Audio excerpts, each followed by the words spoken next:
News 18 की इस खास पेशकश में आपका खैर मकदम है। नाज़रीन, जिस तरह से आपको पता है कि जम्मू कश्मीर के रियासती दर्जे की बहाली को लेकर अब आवाज़ें तेज़ हो गई है और हर सू जो है मुतालबात ज़ोर पकड़ते जा रहे हैं।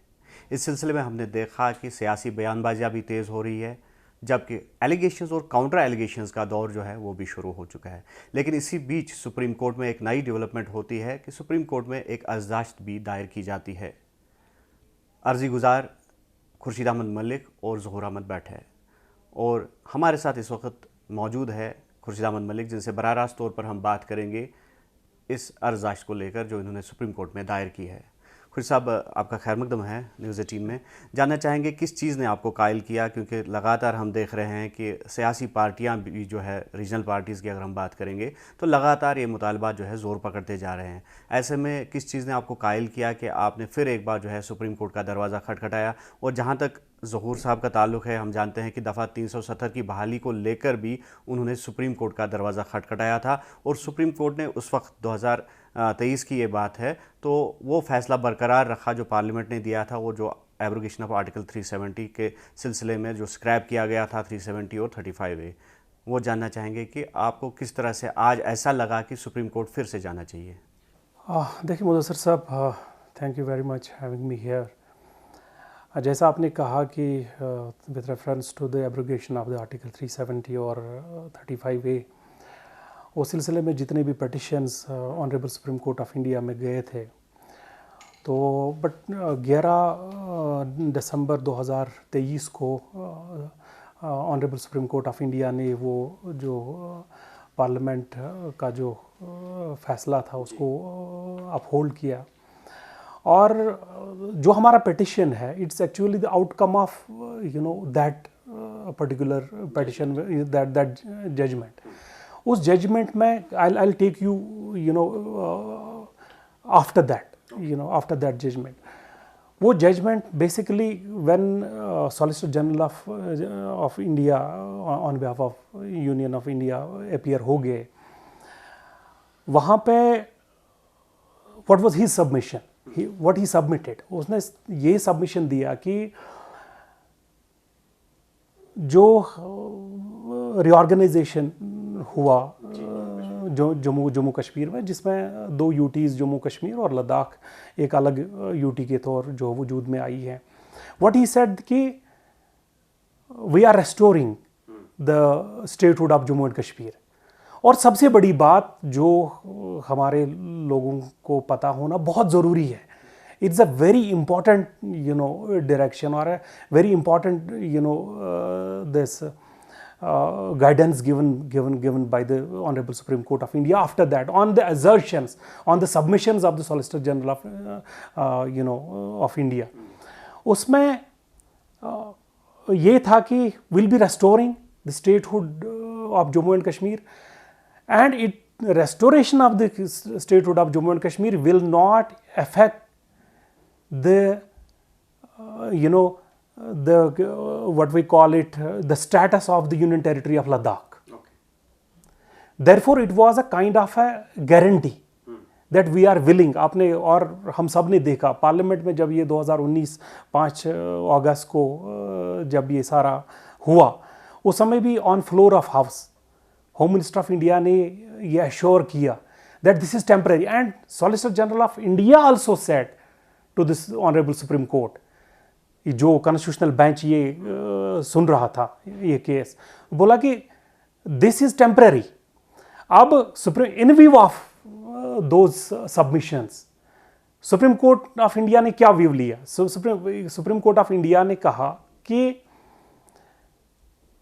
ये जो will not be delving into the techniques whether Government of India, after utilizing the authority under Article 3, could have bifurcated a state into the two, will keep that open. मगर Supreme Court of India ने जो constitutional bench ने upheld किया the creation of the Union Territory of Ladakh, because they said that we are alive and aware about the security concerns of that area, but did not agree about the creation of a Union Territory of India. Therefore, उसके बाद में जो मतलब जो direction I, direction ये हुआ, election commission of India was directed to hold the elections, क्योंकि supreme court of India की जजमेंट में है कि लेजिस्लेटिव असेंबलीज के इलेक्शंस जो कंडक्ट होते हैं, that forms the basis of the federal structure of this country, that is the paramount, it is written in the, you know, these are the words of the order, the paramount of the Constitution of India is the, you know, elections to the legislative assemblies. Therefore, elections should be held before 30th of September. उन्होंने उसमें timeline किया, चूँकि assurance जो assurance यहाँ solicitor general of India की तरफ से दी गई, उसमें उन्होंने कहा कि the statehood shall be restored at the earliest as soon as possible. इसमें टाइम फ्रेम उन्होंने नहीं किया, but what made us to, you know, go to the supreme court, वो ये है, देखें, and we went there after the elections were held. जैसे election यहाँ पे हो गए, उसके बाद में रिजल्ट 8 को आना था, हमारा जो पिटिशन है 9 या 10 तारीख को दायर किया हमने, और आप देखें कि सीरीज ऑफ इवेंट्स, इलेक्शंस हो गए और पीसफुली हो गए। Therefore, the security concerns were addressed जो भी था, और and there would not have been, you know, any concern कि elections peacefully नहीं हुए। elections पे उसके बाद में सरकार भी बनी, और सरकार बनने के बाद फिर आपने, then rest is the history, फिर आपने देखा, and we have been waiting, you know, again almost it's 10 months after we submitted, we filed the petition there, कि when that at the earliest comes, this is the big question. How can, now we need to see how Honorable Supreme Court of India interprets at the earliest and as soon as possible. This needs to look at कि Solicitor General of India on behalf of the Union of India इसको कैसे define करते हैं, because this will be the new learning for all people of this great country, and particularly the you know, the sufferers, the people of Jammu and Kashmir. तो chief justice of India justice B R Gavai साहब खुद देख रहे हैं इस मामले को, और ऐसा बताया जा रहा है कि वो खुद इस पे सुनवाई जो है वो लेंगे या लिस्ट करेंगे इस केस को। तो क्या उम्मीद है आपको? हालांकि 8 अगस्त को ये केस जो है वो टेबल होना चाहिए था, लेकिन कुछ वजूहात की बिना पर अब इसको डेफर किया गया है। अब 14 अगस्त को इस पे जो है इसको सुना जाएगा वहाँ पे। तो ऐसे में आपके वकील की क्या दलील रहेगी और क्या उम्मीद है? देखिए, दिस इज़ नॉट समथिंग कि जो हम नया लेके जा रहे हैं सुप्रीम कोर्ट में।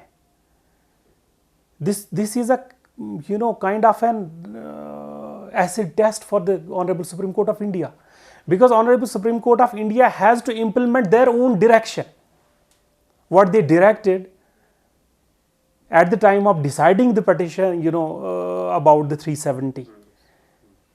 Therefore, this is nothing to implement their own direction, but what needs to look at, as I said, that how they are going to define at the earliest and as soon as possible. Therefore, we are very highly optimistic, because see, we do believe, you know, on the authority of the Supreme Court of India, and whole country, you know, knows whatever, if any sufferer has to seek the justice, the court is the last resort. Therefore, we expect that the good news is, you know, is in offing, और इंशाल्लाह बाहर आ जाएंगी। क्योंकि देखें, आपने देखा overwhelming participation होगी elections की, और पीसफुल इलेक्शन हुए। अगर डेमोक्रेटली इलेक्टेड गवर्नमेंट को आप इस तरह से सेड्यूस करेंगे, इस तरह से रिड्यूस करेंगे, what message you are giving to the rest of the country? और ये यूनियन टेरिटरीज बनते बनते ऐसा तो ना हो कि एक दफ़ा सारा देश यूनियन टेरिटरी में कन्वर्ट हो जाए। Therefore, every you know, law-abiding citizen of this country, a Democrat, the secularists, they need to stand up with us. We are not asking something obsolete, something unconstitutional. This is our right, and statehood is a right of the people of Jammu and Kashmir. But one thing is there, जिस तरह से आपने कहा, as you said earlier, कि जो prime minister की एक यकीन दहानी है on the floor of house, उन्होंने ये यकीन दिलाया कि with in an appropriate timing statehood को रेस्टोर किया जाएगा, और इसके बाद होम मिनिस्टर भी इस बयान की जो है तायद करते नज़र आए हैं। ये एक बार नहीं हुआ, कई बार उन्होंने जो है इस तरह की यकीन दहानी कराई, और जिसके बाद अब जो रूलिंग पार्टी के मेंबरान हैं, जैसे बीजेपी के लीडरान जो है, जब उनसे लगातार ये सवालात हमारी तरफ से, मीडिया की तरफ से पूछे जाते हैं, तो उनका यही कहना होता है कि अप्रोप्रिएट टाइम अभी नहीं आया, तो अप्रोप्रिएट टाइमिंग पे ये जो है स्टेटहुड रेस्टोर किया जाएगा। और वहाँ से जो विपक्ष है, हिज़्ब इख्तिलाफ है, तो वो इस तलाश में है कि वो अप्रोप्रिएट टाइमिंग कब आएगी। तो ऐसे में आपको क्या लगता है कि सरकार की जो अपनी दलील होगी, जो सुप्रीम कोर्ट में वो पेश करेंगे, तो किस तरह से उस दलील को जो है उसका एक हिसाब से तोड़ किया जाएगा या उसको डिफेंड किया जाएगा, और आप अपने इस मुद्दे में कामयाब हो जाएंगे? इसका आपका जो मुतालबा है जिस पर आप सुप्रीम कोर्ट चले गए हैं, उसमें आप कामयाबी आपको हासिल होगी? देखिए, जहाँ तक आप रूलिंग पार्टी की दलाइल की बात करते हैं, I think they are contesting their own claims. जैसा आपने कहा कि एक तरफ से कि सारा कुछ ठीक है और अप्रोप्रिएट टाइम, इसका मतलब है they are extending the lease to their appropriate time, और उसमें बहुत सारे सवालात खड़े हो सकते हैं about the capability, about controlling the things and all this.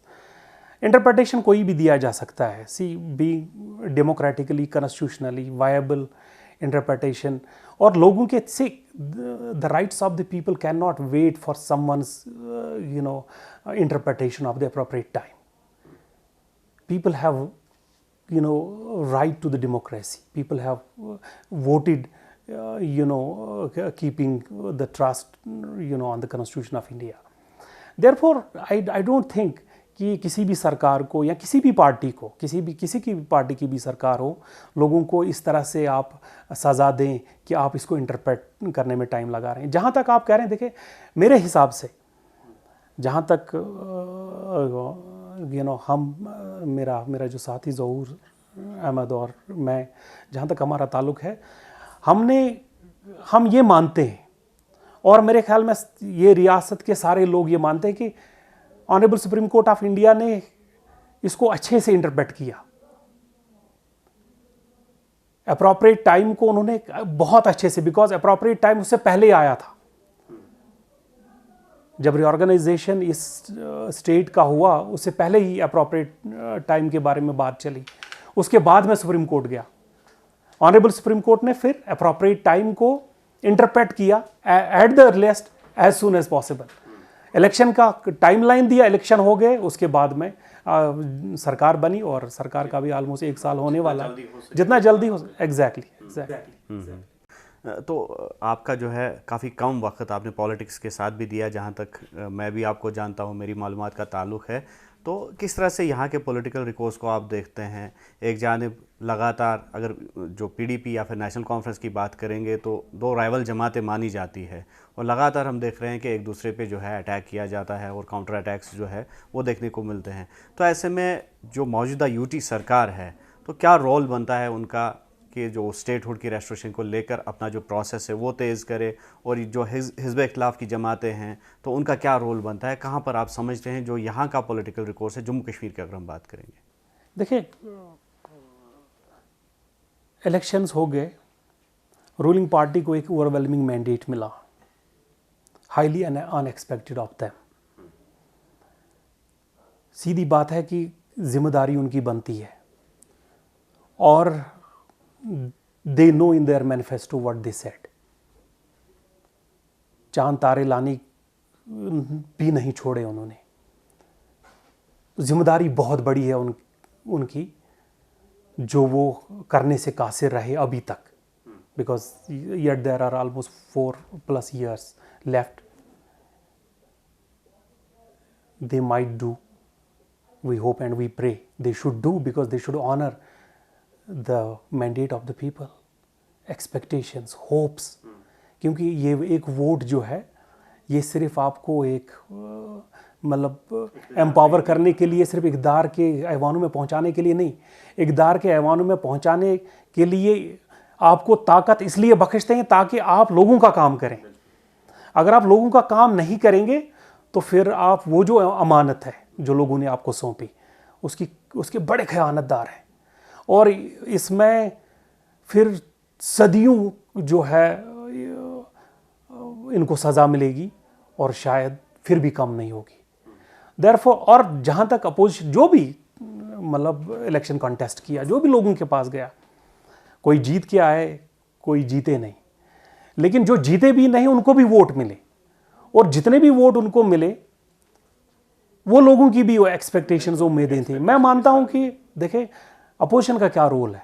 Opposition का रोल है as a catalyst, they need to remind them and be behind them.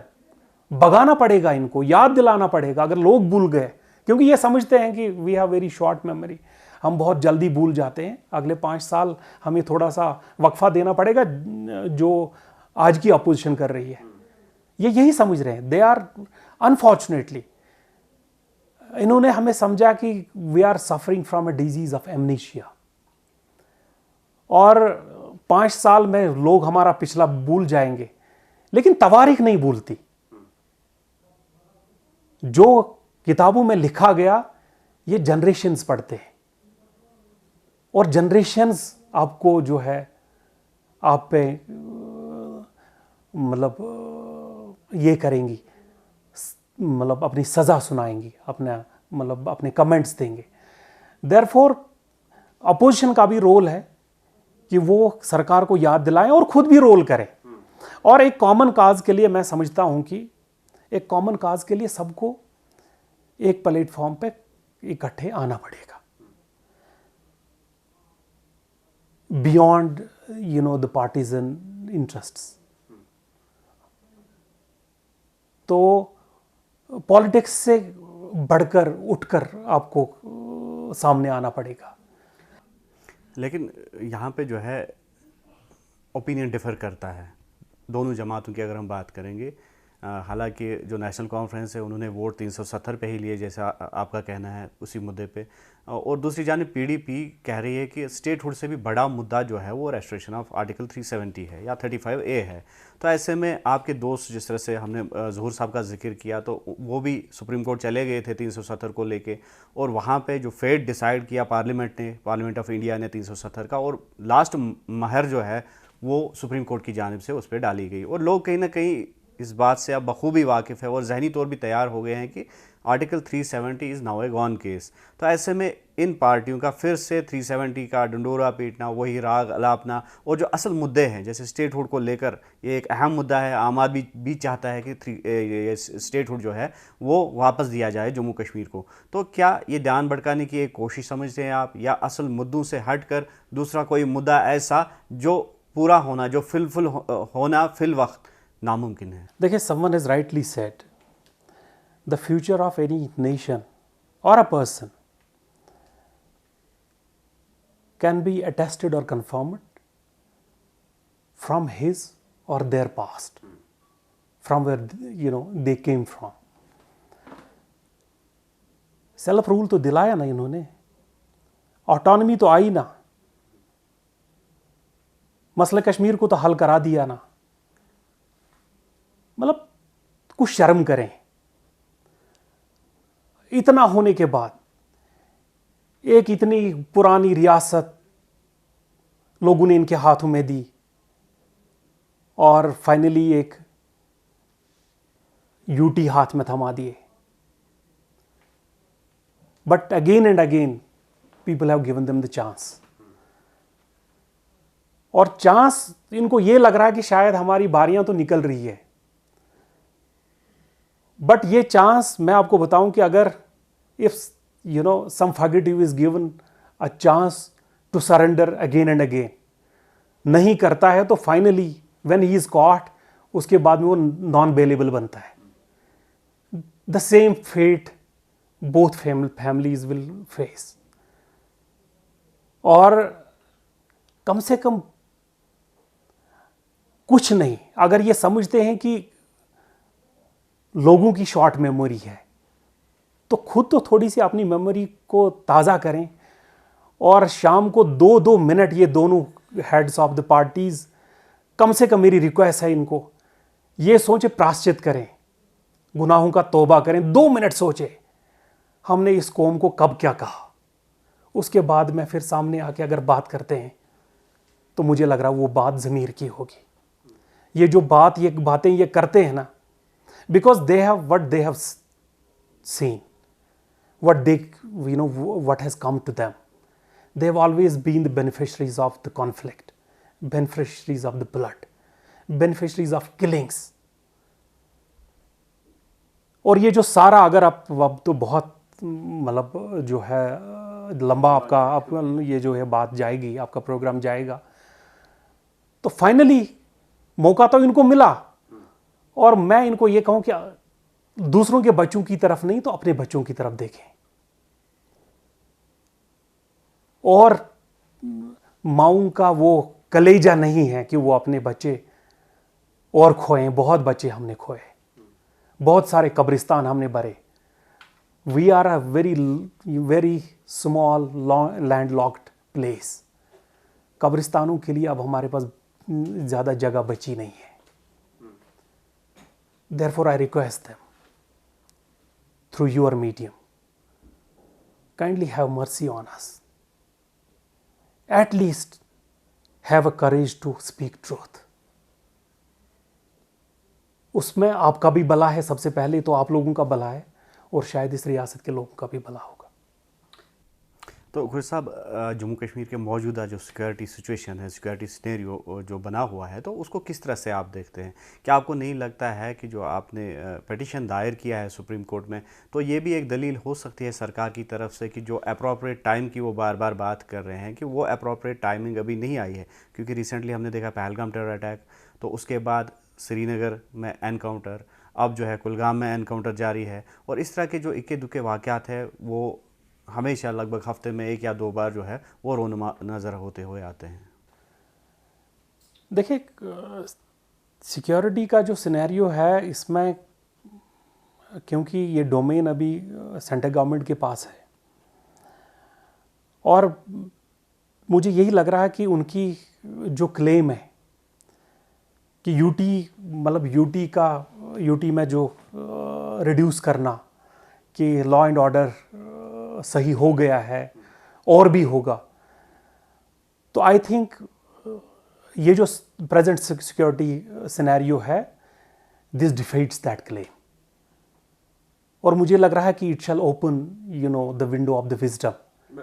But one thing, encounters और लॉ एंड ऑर्डर, मुझे लगता है कि ये 2 चीज़ें अलग अलग है। जिस तरह से हम पहले देखते कि स्टोन पेल्टिंग होती थी, हड़ताल होते थे, शटडाउन्स या कायक होते थे, स्कूल बंद होते थे, और आज ऐसा नहीं देखने को मिल रहा है। और जो एनकाउंटर्स है, हालांकि उसकी जो रेट है, उसका जो ग्राफ है वो भी डाउन हुआ है माजी के मुकाबले में।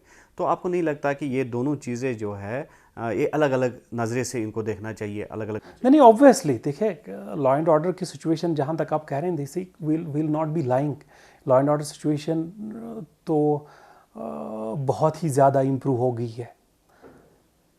और जहाँ तक ये जो इंसर्जेंसी का मामला है, that is a bigger domain. I think कि उस पर मतलब there are many factors, there are geo political factors, there are the factors on the border, और मुझे नहीं लग रहा कि that shall make any impact in a way कि in restoring the statehood to the Jammu and Kashmir.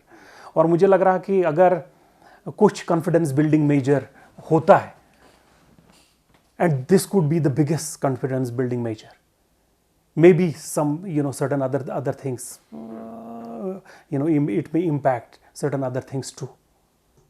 Okay. तो कितना optimistic है आप? 14 अगस्त आने वाला है और 14 अगस्त को फिर आप दिल्ली जाएंगे, और जिस तरह से हमने कहा कि चीफ जस्टिस ऑफ इंडिया खुद ये केस जो है वो सुनेंगे, ये अर्जदाश आपकी, तो क्या उम्मीद है आपको और कितना आप ऑप्टिमिस्टिक है स्टेटहुड की बहाली को लेकर? नहीं, obviously see we are the petitioners, therefore अगर हम ऑप्टिमिस्टिक नहीं हो तो फिर दरख्वास्त गुजार तो हम ही हैं।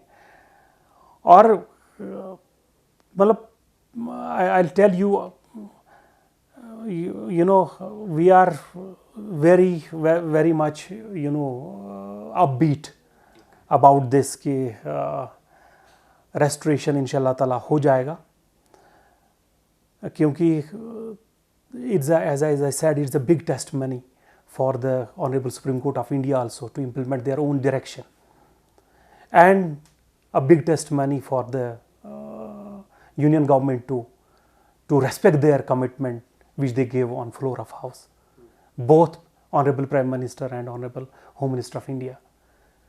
Therefore, दोनों, you know, executive, legislatures or lawmakers, you know, this courts, तो सबका एक टेस्ट है, सबकी परीक्षा है.